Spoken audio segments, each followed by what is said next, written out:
السلام عليكم ورحمة الله وبركاته. الحمد لله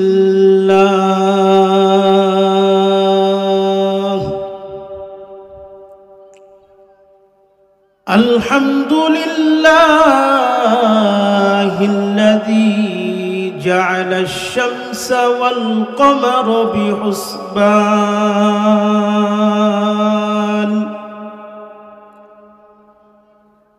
والنجم والشجر يسجدان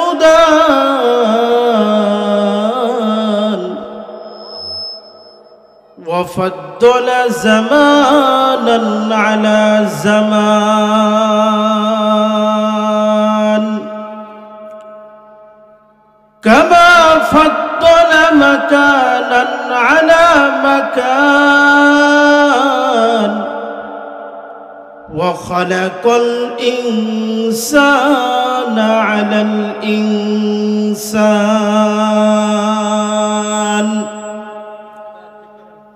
أما بعد فأعوذ بالله من الشيطان الرجيم. كل نفس ذائقة الموت ثم إلينا ترجعون. وقال رسول الله صلى الله عليه وسلم: أكثروا ذكر هذه من لذات الموت،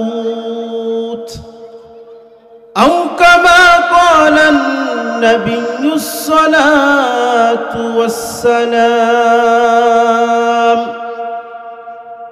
وشان حبيبه ومحبوبه آمرا ومخبرا: إن الله وملائكته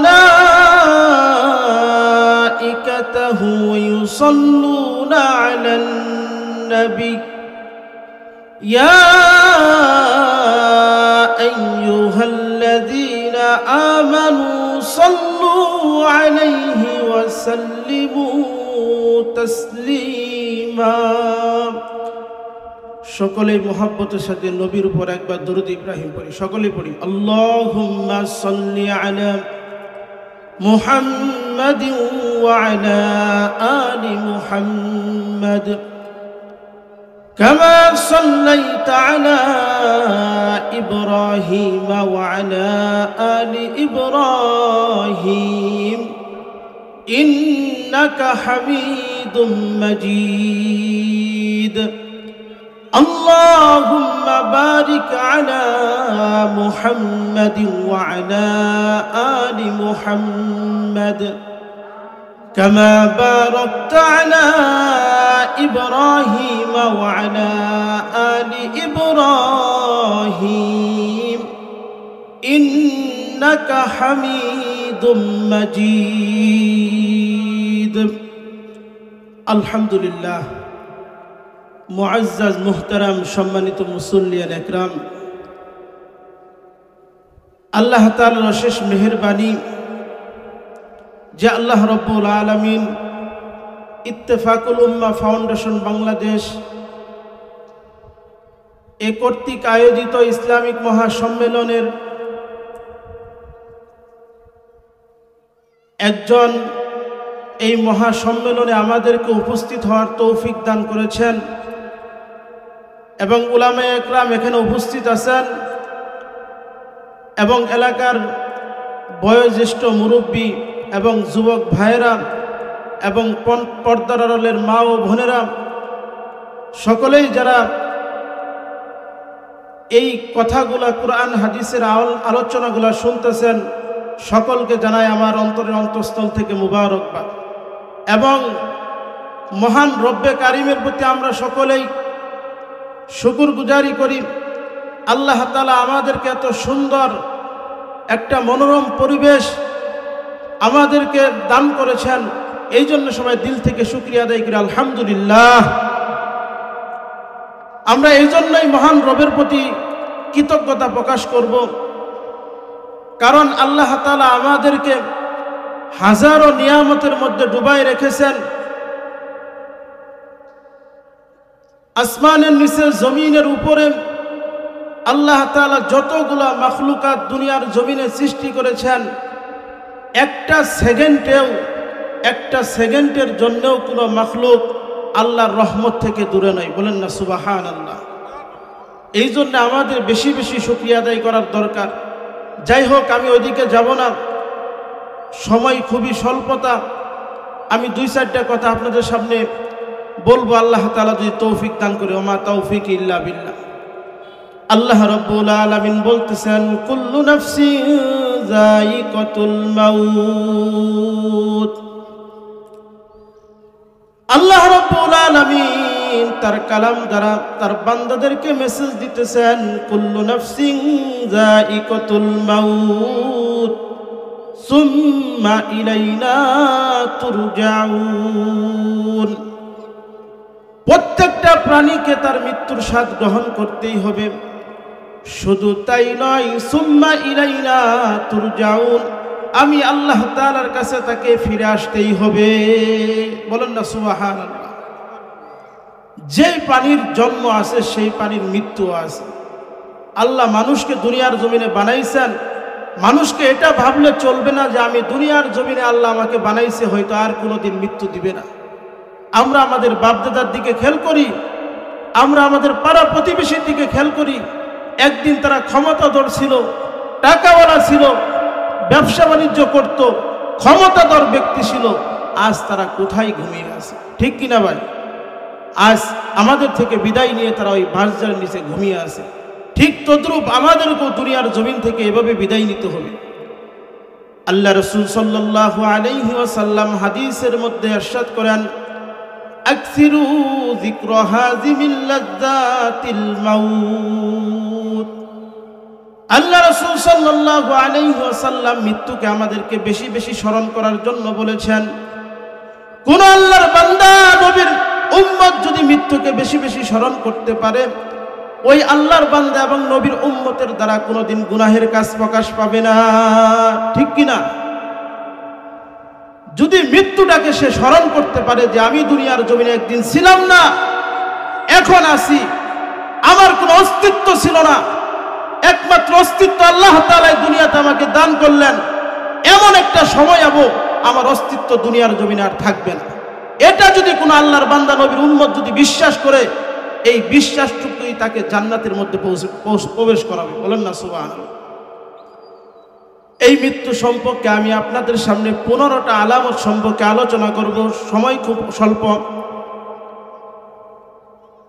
12টা এমন কিছু আলামত আছে, যে আলামতগুলা যদি কোনো মানুষ আল্লাহর বান্দা এবং বান্দার প্রতি প্রকাশ পায়, আশা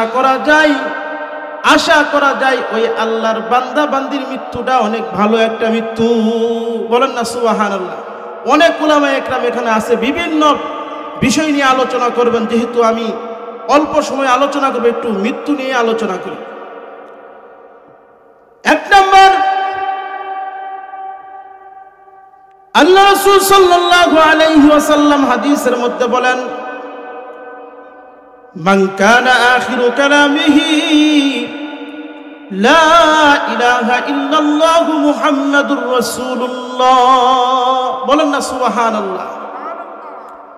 মৃত্যুর 1 নম্বর ভালো আলামত হলো, কোন আল্লাহর বান্দা এবং নবীর উম্মত যদি যার প্রথম কালিমা লা ইলাহা ইল্লাল্লাহ এবং শেষ কালিমাও হলো লা ইলাহা ইল্লাল্লাহ, আল্লাহ রাসূল সাল্লাল্লাহু আলাইহি ওয়াসাল্লাম বলতেছেন, ওই ব্যক্তি দাখালাল জান্নাহ।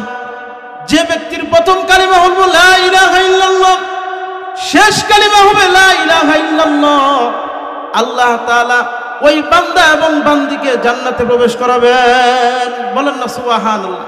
এটা 1 নাম্বার ভালো মৃত্যুর আলামত। প্রথম কালিমা হলো লা ইলাহা ইল্লাল্লাহ, এবং মৃত্যুর আগ মুহূর্তে যে ব্যক্তি লা ইলাহা ইল্লাল্লাহ বলে মৃত্যুবরণ করতে পারবে ওই ব্যক্তি জান্নাতের মধ্যে প্রবেশ করবে। বলেন না সুবহানাল্লাহ। 2 নম্বর আলামত হলো মৃত্যুর আলামত, ভালো আলামত। নাসাই শরীফের মধ্যে 2828 নম্বর হাদিসের মধ্যে জনাবি মুহাম্মদুর রাসূলুল্লাহ সাল্লাল্লাহু আলাইহি ওয়াসাল্লাম বলেন, মাউতুল মুমিনি বিআরাকিল জাবিল। বলেন না সুবহানাল্লাহ। আল্লাহ রাসূল সাল্লাল্লাহু আলাইহি ওয়াসাল্লাম বলেন, যে ব্যক্তির মৃত্যুর সময় আজরাইল আলাইহিস সালাতু ওয়াস সালাম যখন সম্মুখীন হয়ে যাবে,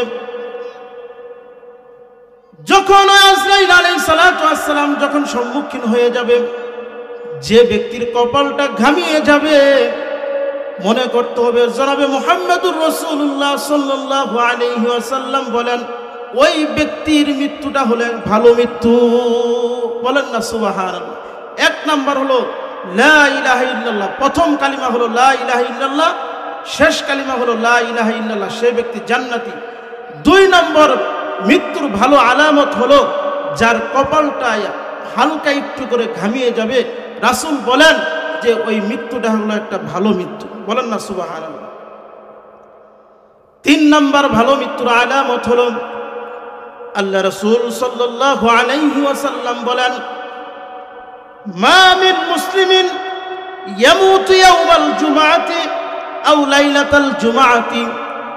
আল্লাহ রাসূল সাল্লাল্লাহু আলাইহি ওয়াসাল্লাম বলেন, বিশদবার সূর্য ডোবার পর, মানে শুক্রবারে রাত্র পদার্পণ করলো এবং শুক্রবারের দিন সূর্য ডুবার আগ মুহূর্তে এই মধ্যবর্তী সময়ের মধ্যে যদি কোনো আল্লাহর বান্দা বান্দি দুনিয়ার জমিন থেকে বিদায় নেন, আল্লাহ রাসূল সাল্লাল্লাহু আলাইহি ওয়াসাল্লাম বলেন, এই জুমার দিন এবং জুমার রাত্রি পাওয়ার কারণে এই ব্যক্তি একটা ভালো আলামতের মাধ্যমে মৃত্যুবরণ করলো।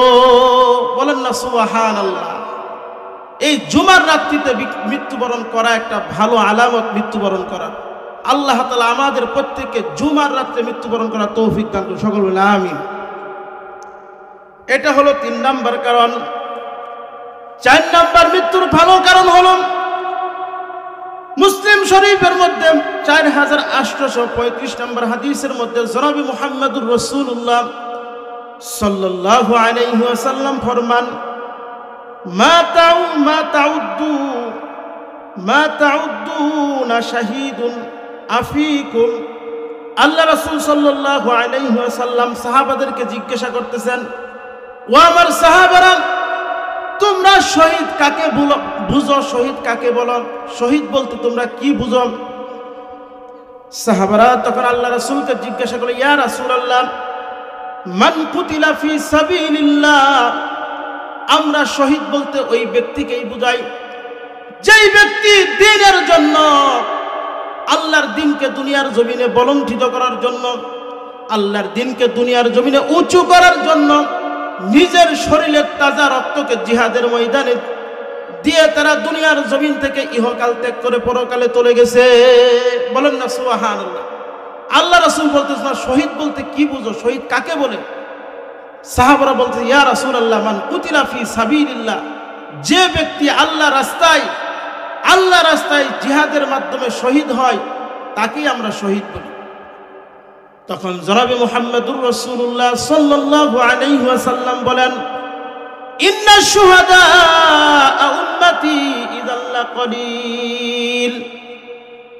আল্লাহ রাসূল সাল্লাল্লাহু আলাইহি ওয়াসাল্লাম বলেন, যদি জিহাদের ময়দানে আল্লাহ রাস্তায় শহীদ হওয়ার মাধ্যমে যদি মানুষদেরকে, আমার উম্মতদেরকে শহীদ ধরা হয়, তাহলে আমার উম্মতের মধ্যে শহীদের সংখ্যা খুব কমে যাবে। বলেন না সুবহানাল্লাহ। যে যদি আল্লাহ রাস্তায় জিহাদের মাধ্যমে যদি শহীদ হয়, তাহলে আমার উম্মত লক্ষ লক্ষ কোটি কোটি উম্মত দুনিয়ার জমিনে আসবে। তাহলে কয়জন মানুষ দ্বীনের জন্য নিজের শরীরের তাজা রক্ত জিহাদের ময়দানে তারা ঢালতে পারবে? আমার উম্মতের মধ্যে তো শহীদ কমে যাবে। তখন আল্লাহ রাসূল সাল্লাল্লাহু আলাইহি ওয়াসাল্লাম বলতেছেন, ও আমার সাহাবারা শুনো, ওয়া মান মাতা ফি সাবিলিল্লাহ